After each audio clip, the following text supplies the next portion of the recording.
Welcome back to Ground Zero. Well, it seems that some really rude commuters are getting on the nerves of many stompers. All this is happening on the public buses and trains. Yes, indeed. Take this next story for example. Stomper Samantha was very shocked when she told a commuter to give up her seat to a heavily pregnant lady, but the auntie retorted, saying that she was not sitting on a reserved seat. Why should she give her seat up? Whoa! The stomper recounted, I came across this auntie in the morning peak hour on the northbound train travelling towards town today. When she was asked to give up her seat to a very pregnant lady, she still had the cheek to point and say, this is not a reserved seat, why should I? On Stomper Samantha was praised for her courage to approach the auntie to give up her seat. Stomper Scrumptious Dinner said, I think it's really admirable that Samantha has the courage to tell someone to give up their seat. I wouldn't dare to do that if I was her. Well, good for Samantha. And you know, Shivali, I would have probably done the same thing. I would not dare to approach the inconsiderate commuter man. Well, Stomper Lauren Gell shared an overseas example. She said in Japan, there are many more reserved seats in the train, and she sees that youngsters stand up without being asked to do so for elderly, pregnant women and so on. So when the reserved seats are taken up, the other commuters would let out their own seats to them immediately. And it's as if people in Singapore can't give up their seats. The government or SMRT should put more seats as reserved seats then.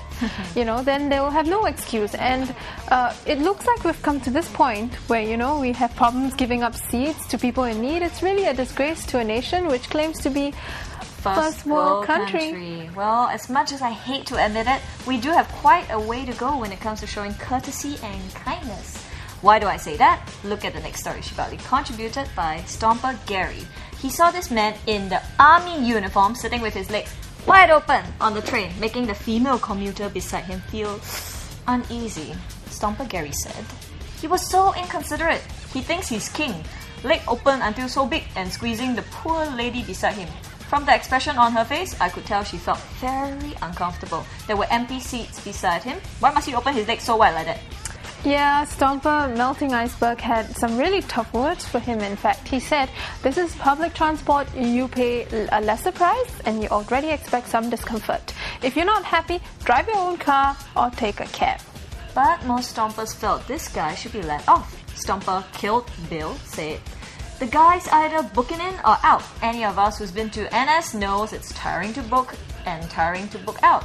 Cut them some slack. He probably did a long route march and needs to relax his legs. Alright, maybe that's a valid point, but we should be careful not to take up too much space for ourselves. I mean, after all, it's public transport we're talking about, and we should be mindful of cutting into other people's privacy.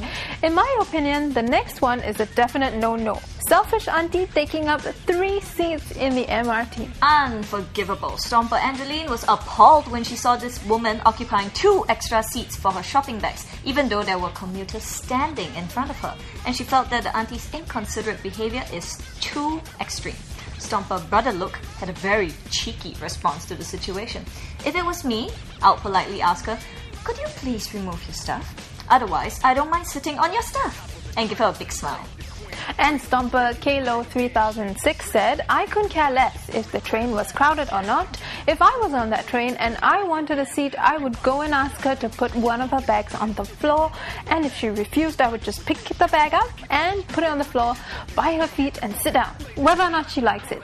Oh, that takes some guts. Well, if you think about it, the auntie really should be more mindful of her own actions. After all, she only paid for 1 seat, right? Yep. And even though we just celebrated World Kindness Day on 13 November, it seems a lot more can be done to get people to be civic-minded.